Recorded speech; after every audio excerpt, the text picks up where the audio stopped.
या अय्युहल्लज़ीना आमनू सल्लु अलैहि वसल्लिमू तस्लीमा अल्लाहुम्मा सल्लि अला मौलाना मुहम्मद व अला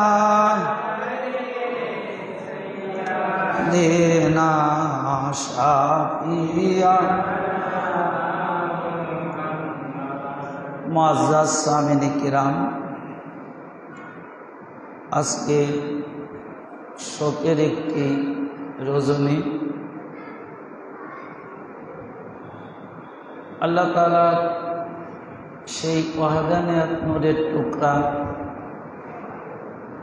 পাক পাঞ্জাতনের একটি নূর পাক আওলাদে রাসূল, তিনি এই পৃথিবীর থেকে শাহাদাত লাভ করেন এই 28শে সফর রজনীতে ফজরের ওয়াক্তের সময়।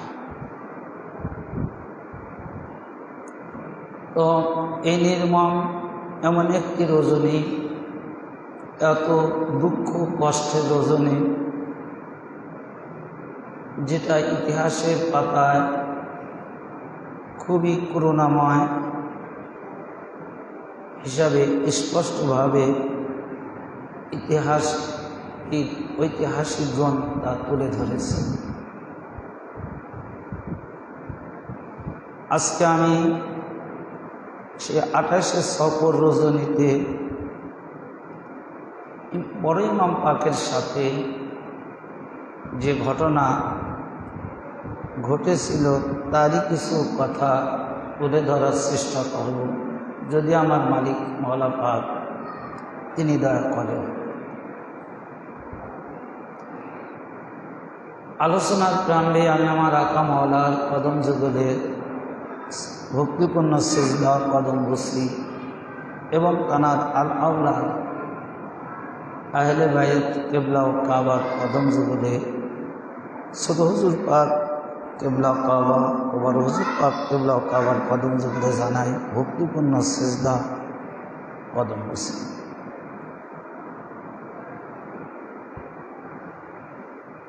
তো যখন ইমাম পাক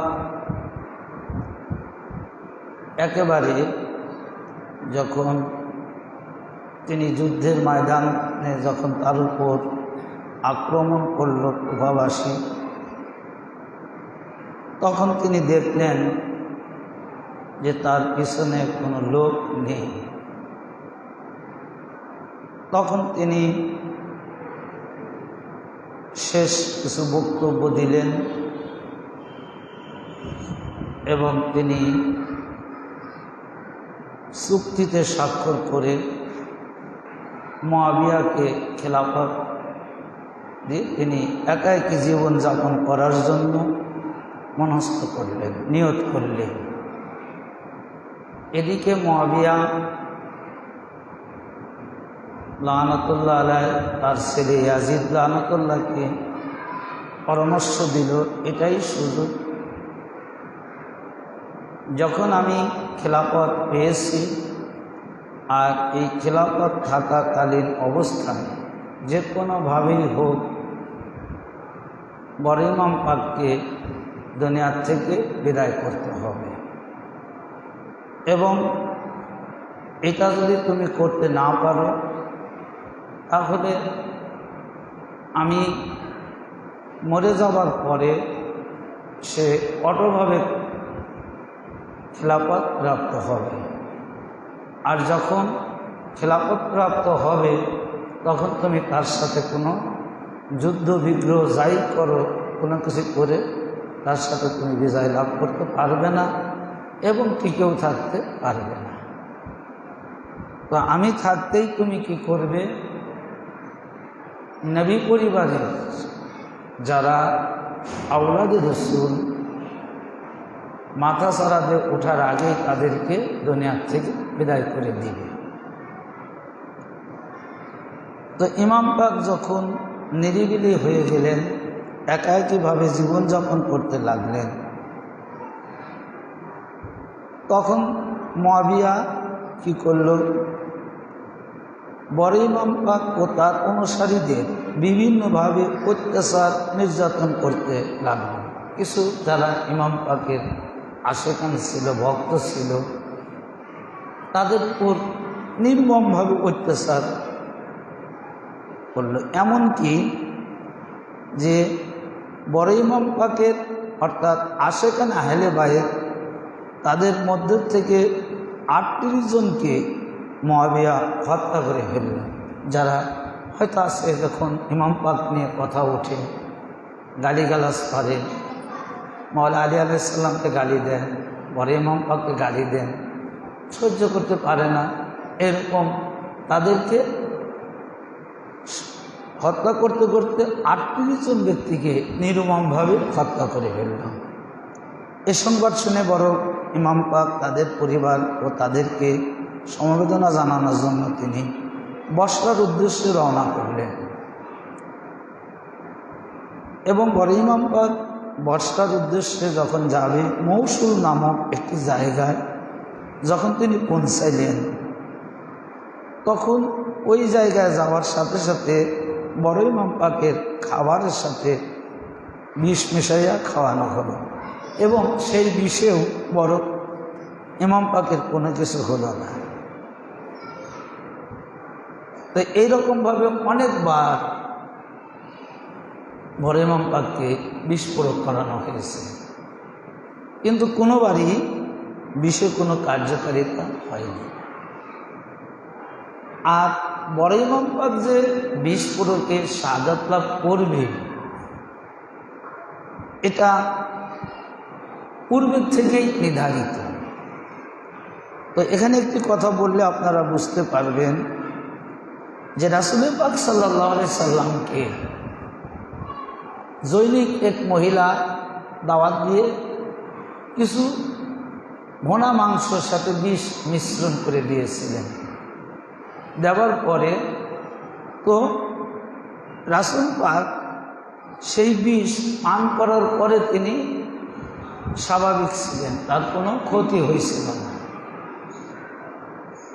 তো এই জন্য এই শাহাদাতটা, বড় ইমাম পাকের শাহাদাতটা দুই রকম, একটা সিদ্রি শাহাদাত রয়েছে আর একটা জাহিরি প্রকাশ্যে শাহাদাত রয়েছে। অর্থাৎ যে বিষ প্রয়োগে হুজুর পাককে শাহাদাত লাভ করতে পারে নাই, তারই অংশ সিদ্রিভাবে অর্থাৎ গোপনীয়ভাবে অন্তর্ভুক্ত ছিল ইমাম হাসান আলাইহিস সালাম পাকের মধ্যে এই শাহাদাত। আর জাহিরিভাবে ইমাম পাক তিনি বিষ প্রয়োগ করলেন। এই জন্য এখানে দুইটা শাহাদাত একসাথে, একটা হুজুর পাকের সেই শাহাদাত, যে শাহাদাত হুজুর পাককে করানোর জন্য বিষ প্রয়োগ করে করা হয়েছিল, কিন্তু হুজুর পাক সেটা হজম করে নিয়েছিলেন এবং হুজুর পাকের সামনে আল্লাহ তাআলা আয়াত পাকও নাযিল করেছিলেন যে আপনাকে কোনো মানুষ অনিষ্ঠা করতে পারবে না। তা মানুষ যদি অনিষ্ঠা করতে না পারে তাহলে সে তার শাহাদাত হতে পারে না।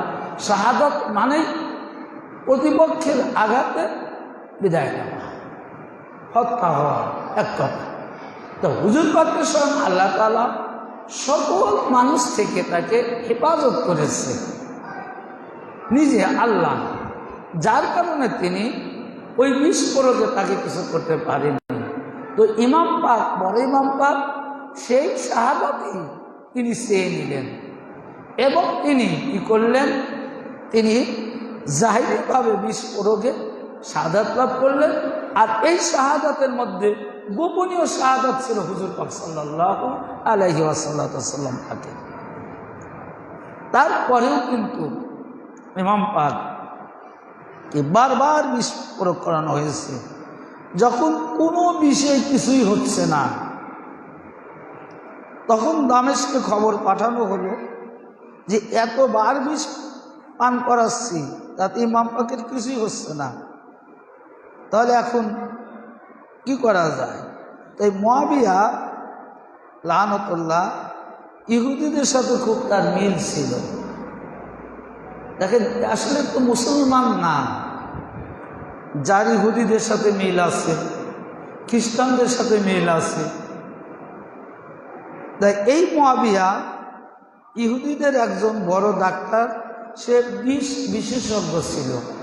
কোন বিষে কী কাজ করে এটা, এই ডাক্তারের নাম ছিল জ্যাকোবাইক। অর্থাৎ তার সাথে পরামর্শ করল যে সাধারণ অনেক বিষ পান করানো হয়েছে, কিন্তু ওই বিষে ইমাম পাকের কোনো কিছু হয়নি। তো এখন আপনি এমন একটা বিষ দিবেন যাতে ইমাম পাক দুনিয়ার থেকে বিদায় নিতে পারে। তখন এই জ্যাকোবাইক এক পাওয়ারফুল বিষ দিয়ে দিল।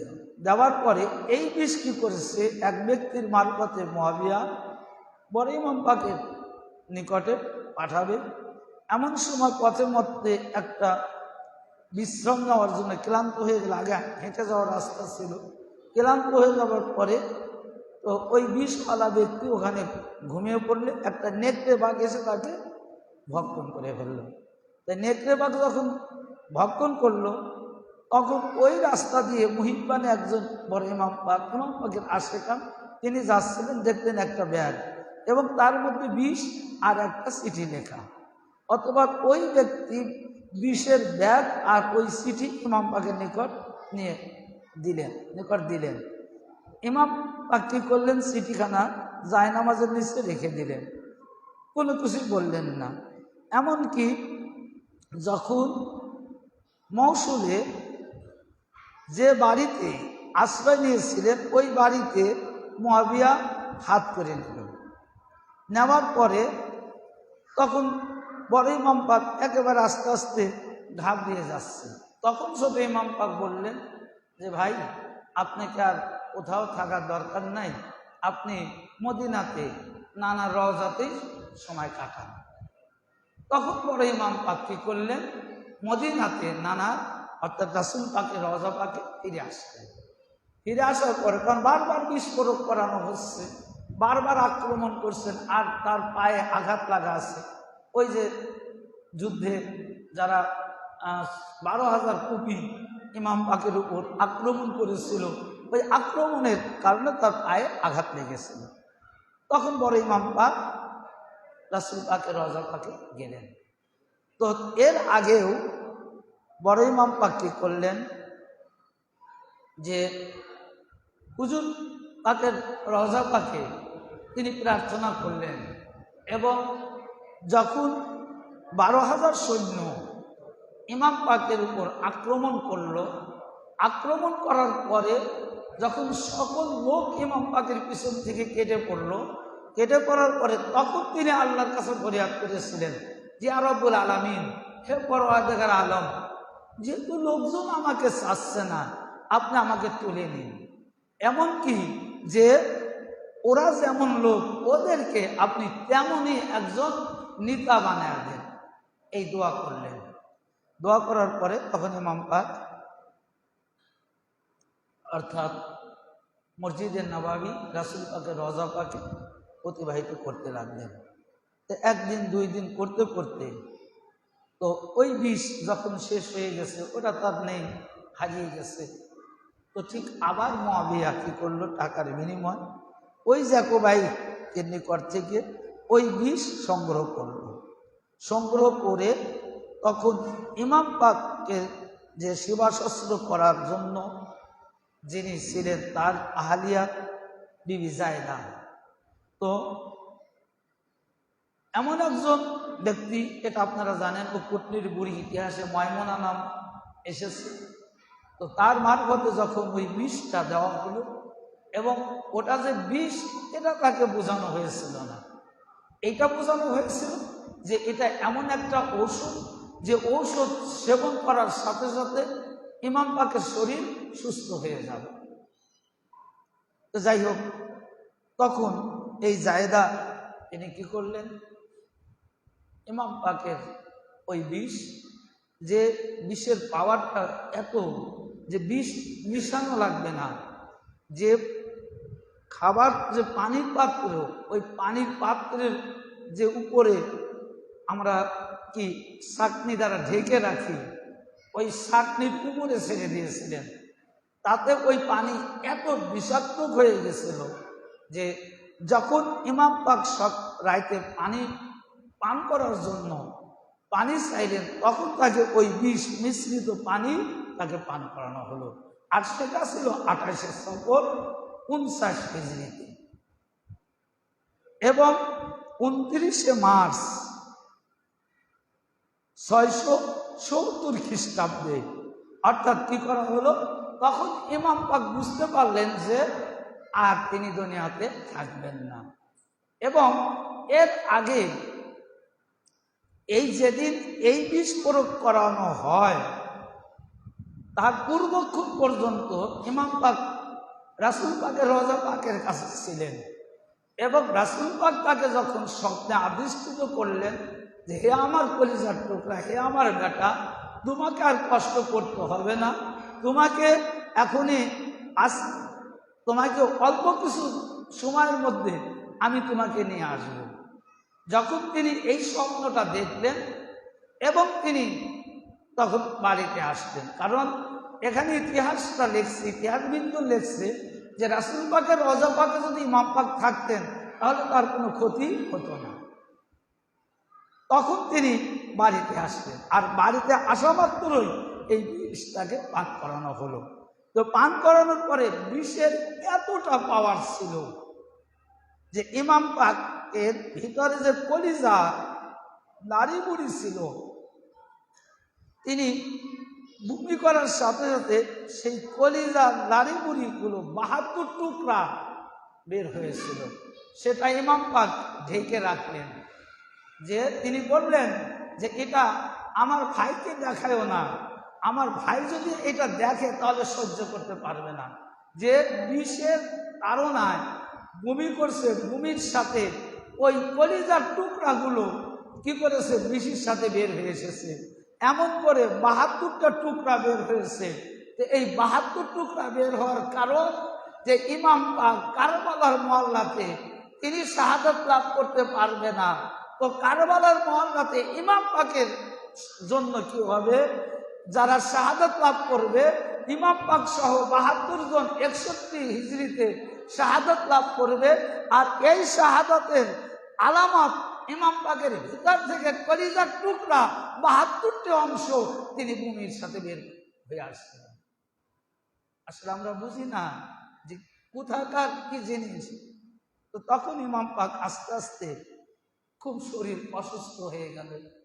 অসুস্থ হয়ে যাওয়ার পরে তখন তিনি ছোট ইমাম পাককে ডাকলেন, এবং ছোট ইমাম পাক হযরতে ইমাম হুসাইন আলাইহিস সালাম আসলেন। এসে দেখেন যে ইমাম পাকের বড় ইমাম পাকের শরীর সবুজ রঙে রঙিন হয়ে গেছে। যখন সবুজ রঙে রঙিন হয়ে গেল, শেষ কথা হচ্ছে দুই ভাইয়ের সঙ্গে, এবং তিনি বললেন, ভাই, নানা মিরাজ থেকে ঘুরে এসে জান্নাতের মধ্যে 2টা ঘর দেখেছিলেন। একটা ঘরের রং ছিল লাল, আর একটা ঘরের রং ছিল সবুজ। এর হাকিকাত, এর মারেফাত যখন নানা বর্ণনা করেছিলেন, তো সবুজ ঘরটি ছিল আমার, অর্থাৎ আমার শেষ অবস্থা, বিষ প্রয়োগে যখন আমি শাহাদাত লাভ করব, তখন আমার গোটা শরীর সবুজ রঙের হবে।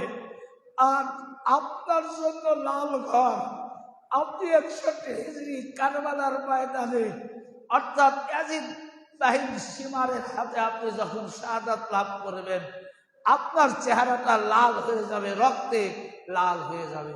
যার কারণে আজকে সেই শেষ রজনী আমার নিকট এসেছে। এর কারণে আমার শরীরে যে চেহারাটা আপনি দেখতে পাচ্ছেন সবুজ, এটাই আমার শেষ বিদায়ের চেহারা। দুই ইমাম পাক অনেক কথা বললেন, ছোট ইমাম পাক খুব কান্না করলেন। এবং তিনি বললেন, ভাই আপনি বলেন কে আপনাকে এমন কাম করেছে? তখন বড় ইমাম পাক বললেন যে আমি দেখেছি, আমি জানি, কিন্তু আমি এই নাম তোমাকে বলবো না। তুমিও কখনো যদি কোনোদিন জানতে পারো তাহলে এর বিরুদ্ধে কিছু তুমি প্রতিশোধ নিতে যেও না, কারণ তারই আহালিয়াত জায়দা নামক ব্যক্তি তিনি এই বিস্ফোরক করাইছিলেন। তখন ইমাম পাক দুই বোন শেষ বিদায় যখন নেবেন ওই জায়গাতে উপস্থিত ছিলেন।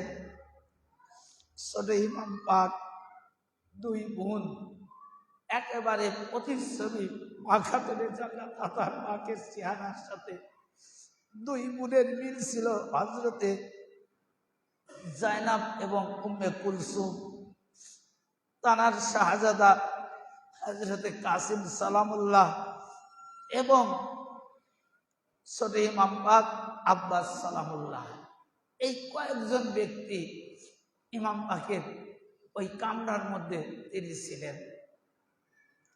থাকার পরে বড় ইমাম পাক প্রথমে দুই বোনের সাথে কথা বললেন এবং দুই বোনকে বললেন যে তোমাদেরকে যখন আমি দেখতাম ওরা আমার মায়ের স্মৃতি আমার ভিতরে জাগত। তোমাদের চেহারা দেখে আমি আমার মায়ের স্মৃতি মনে করতাম, কিন্তু আজকেই তোমাদের দেখা আমার শেষ। এবং ছোট ইমাম পাককে বললেন যে ভাই যত বড় বিপদ আসুক তুমি সার্বক্ষণিক ধৈর্য ধারণ করবে, কখনো ধৈর্য হারা হবে না। এবং কাসিম সালামুল্লাহ শানে তিনি বললেন যে ভাই আমার খুব ইচ্ছা ছিল কারবালার মহল্লাতে তোমার পক্ষে তোমার আগে আমার জীবনটা শেষ করা, বিসর্জন দেওয়া, কিন্তু ভাগ্যের নির্মম পরিহাস সেই 61 হিজরি পর্যন্ত আমি আর যেতে পারলাম না। তবে আমার কলিজার টুকরা আমার বেটা কাসিম সালামুল্লাহকে আমি তোমার খেদমতে রেখে গেলাম, যদি কোনো প্রয়োজন হয় তুমি তাকে খাদেম হিসাবে তুমি তাকে পাশে রেখো। এবং একটি কবজ লিখে হযরতে কাসিম সালামুল্লাহ ডান বাহুতে বেঁধে দিলেন এবং বললেন বাবা এই কবজটা তুমি সেই দিন খুলবে যেদিন সবচাইতে বড় মুসিবত তোমার সম্মুখে হাজির হবে। তুমি যখন বুঝতে পারবে যে এর চেয়ে বড় কোনো মুসিবত আমার জীবনে আর আসে নাই, সেই দিন তুমি এই তাবিজটা খুলিও, তার আগে এই তাবিজ খুলবে না। এইভাবে কথা বলতে বলতে যখন ফজরের আজান হলো তখন বড় ইমাম পাক তিনি পর্দা নিলেন, তিনি বিদায় নিলেন। শুধু বিদায়ের সময় তিনি জানালেন সালাম সালাম সালাম, আলবিদা আলবিদা, যে তোমাদের সাথে অচিরেই দেখা হবে হাউজে কাউসারে, যেখানে আমার নানা আমাদের জন্য পানি সহ অপেক্ষমান করছে, বাবা অপেক্ষমান, মা অপেক্ষমান। তো আমি চলে যাচ্ছি, আমিও তোমাদের জন্য অপেক্ষায় থাকলাম। এই কথা বলে ঠিক 6 মুহররমে বড় হুজুর পাক কিবলাউল কাবা যখন শেষ বিদায় নিয়ে শুধু ভাইকে দেখার জন্য তিনি চোখ বন্ধ করেছিলেন না,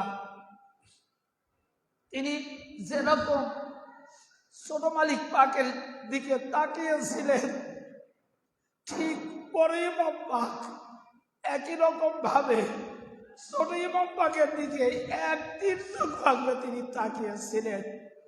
এবং বড় ইমাম পাক তার ডাইন হাতের দ্বারা কি করলেন, তার মুখমণ্ডল মাসুল করে দিয়ে বললেন যে ভাই চলে গেছে, আর ভাই আমাদের মাঝে নেই। আর সেই দিনটা ছিল 28শে সফর 50 হিজরি 29শে মার্চ 670 খ্রিস্টাব্দ। আর ফজরের সময়। তো আর একটি ঘটনা বলেই আমি শেষ করব, কারণ ইমাম পাকদের অসংখ্য ঘটনা রয়েছে, যে ঘটনাগুলো প্রত্যেকটা ঘটনা হৃদয় বিদারক। তো ফজরের পরে 28 দিন বছর দিবসে ইমাম পাকের গোসল করালেন ছোট ইমাম পাক কাসিম সালামুল্লাহ আব্বাস সালামদার সহ। তার তাবুত পাক দিয়ে যখন জান্নাতুল বাকিতে রাসূল পাক সাল্লাল্লাহু আলাইহি ওয়াসাল্লাম পাকের রওজা পাকের পাশে যখন তাকে দাফনের ব্যবস্থাটা করবে, ঠিক সেই সময় কি করা হলো, বাধা দিল মুয়াবিয়া। যে কেমন বাধা ভাই, যে মানুষ যখন মারা যায় তার শেষ ইচ্ছা শেষ আশাটুকু পূরণ করে। মৃত্যু ব্যক্তির ওসিয়ত আমরা পূরণ করি। যদি কোনো ব্যক্তি বলে যায় অমুকে তারা জানাজা করাবে, এখনো আমরা সেটা করি। যদি কোনো ব্যক্তি বলে যায় অমুক জায়গা আমাকে জানাজা করে দাফন করবে, এখনো সেটা করা হয়। কিন্তু ইমাম পাকদের ব্যাপারে পুরাটাই ব্যতিক্রম ছিল। ইমাম পাক জানাজার ওসিয়ত করেছিলেন ছোট ইমাম পাককে। তিনি তার দাফনের ব্যবস্থা রওজা পাকের জায়গা রাসূল পাকের রওজা পাকের সন্নিকটে করার জন্য তিনি ওসিয়ত করেছিলেন। আর সেই ওসিয়ত অনুযায়ী ইমাম পাকের তাবুত পাক দেহ মোবারক যখন জান্নাতুল বাকিতে নিয়ে যাবে, তখন মুয়াবিয়া লানতুল্লাহ কাফের বেমান এই মুয়াবিয়া কি করেছিল, যে বড় ইমাম পাকের ওই তাবুত পাক লক্ষ্য করে 72টা তীর এবং বর্ষা ছুঁড়ে মেরেছিল। ভাই, যেটা একটা দেহ কাপড়ের কাপড় জড়ানো, আর কিছুক্ষণের মধ্যে যার দেহটা কি করবে, রওজা পাকে নামানো হবে। আর তারই পূর্বে তার শরীরের উপর এমন ভাবে তীরের আঘাত করেছে, বর্ষার আঘাত করেছে, যে ইমাম পাক আর সামনে এক পা আগাইতে পারেনি। তিনি ওখানে ছাঁদে গেলেন এবং তিনি বললেন, আমার ভাই যদি আজকে শেষ ওসিয়তটা ধৈর্য ধারণের কথা বলে না যেত, তাহলে আমি তোমাদের বিরুদ্ধে আজ খোলা তলোয়ার দিয়ে যুদ্ধ করতাম। আমার ভাইয়ের শরীরে আমি একটাও তীরের আঘাত আমি দিতে দিতাম না। কিন্তু আমার ভাই শেষ বাণী হিসাবে বলে গেছে যে ভাই, তুমি যত বিপদ আসুক প্রত্যেকটা সময় তুমি ধৈর্য ধারণ করবে। বড় ভাইয়ের ওসিয়ত তিনি মেনে যাচ্ছেন। তো বড় ইমাম পাকের তাবুত পাক তিনি নামিয়ে ফেললেন এবং 72টা তীর যখন তার শরীর থেকে বের করা হলো, তাকে কোরআন পাকে আল্লাহ তাআলা বলেছেন, আলা তাকুলু লিমান ইউকতালু ফি সাবিলিল্লাহি আমওয়াত বাল আহইয়াউ ওয়ালাকিন লা তাশকুরুন। যে আল্লাহ তাআলা বলছেন, যারা আল্লাহর রাস্তায় শহীদ হয় তাদেরকে তোমরা মৃত্যু বলো না, কারণ তারা জীবিত। ঠিক ইমাম পাক যখন তার শরীর থেকে যখন 72টা তীর এবং বর্ষা বের করা হয়, তার দেহ মোবারক থেকে তাজা রক্তর ফিনকি বের হয়েছিল, যার কোনো মৃত্যু মানুষের শরীর দিয়ে ওই রকম রক্ত বের হয় না। একটা তাজা মানুষের দেহ কাটলে একটা তাজা মানুষের শরীর থেকে যেরকম রক্ত বের হয়, ইমাম পাকের দেহ মোবারক থেকে ওই রকম রক্ত বের হয়েছিল। এবং তিনি তাকে আবার ভিতরে নিয়ে আসলেন। তখন জাইনাব সালামুল্লাহ বললেন, ভাই, তোমার তো মনে হয় কাপড়ের কাপড় দেওয়ার মতো লোক থাকবে না, সুতরাং ইমাম পাকের যে কাপড়ের কাপড়, এটা দ্বারা তো তাকে শেষ আজ রওজা মোবারক করা যাবে না, তো তুমি তোমার কাফনের কাপড়টা দিয়ে দাও। তখন ছোট ইমাম পাক নিজের যে কাপনের কাপড়টা ছিল, সেই কাপনের কাপড় অর্থাৎ তাবুত পাক, সেটা বড় ইমাম পাককে ওটা খুলে আর ওই নতুন ওই কাপড় পরিধান করে রাসূল পাক সাল্লাল্লাহু আলাইহি সাল্লামের রওজা মোবারকের পাশে তাকে দাফন করলেন। আজও তার রওজা পাক বিদ্যমান রয়েছে। তো এই তারিখটা আমি আগেই বললাম, যেই 28শে সফর রজনীতে ফজর ওয়াক্তের সময় ইমাম পাক এইভাবে তিনি শাহাদাত লাভ করলেন। সেই জন্য আজকের দিবসটা এটা আসলে শাহাদাত দিবস। কারণ ইমাম পাককে 20 প্রয়োগে স্বাভাবিকভাবে তিনি দুনিয়ার থেকে পর্দা নেন নাই, তিনি পর্দা নিয়েছেন 20 প্রয়োগে। আর এর হাকিকাত যে 2 ইমাম পাকের জন্য আল্লাহর নবী আরশে কি বলে মেরাজ রজনীতে দেখেছেন। প্রত্যেকটা জায়গায় ভবিষ্যৎবাণী রাসূল পাক সেটা করে গেছেন যে বড় ইমাম পাক শাহাদাত লাভ করবে 20 প্রয়োগে, ছোট ইমাম পাক তিনি শাহাদাত লাভ করবে কারবালার মহল্লায় অস্ত্রের আঘাতে।